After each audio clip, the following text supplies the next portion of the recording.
தான் படித்த கல்வி நிறுவனங்கள் அனைத்தும் கிறிஸ்தவ நிறுவனங்கள் என்று கூறியுள்ள துணை முதலமைச்சர் உதயநிதி தான் கிறிஸ்தவன் என கூறுவதில் பெருமைப்படுவதாக தெரிவித்துள்ளார்.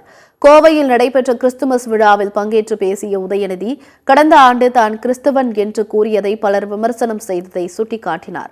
தாம் அனைத்து மதத்தினருக்கும் பொதுவானவன் என்றும் மதத்தை வைத்து அரசியல் செய்யும் சிலர் வெறுப்பை பரப்பி வருவதாகவும் உதயநிதி ஸ்டாலின் சாடினார்.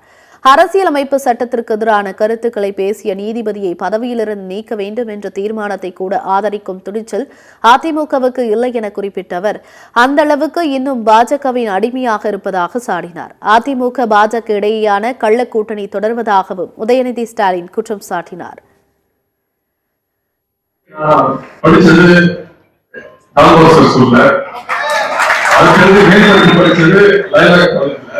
நானும் ஒரு பெருமையா சொல்றேன், நானும் ஒரு கிறிஸ்டியன் தான் அப்படின்னு நான் பெருமையா சொல்றேன். உடனே பல சங்கிகளுக்கு பயங்கர வைத்தறிச்சல். மீண்டும் உங்க முன்னாடி சொல்றேன், அதை சொல்றதுல நான் ரொம்ப பெருமைப்படுறேன்.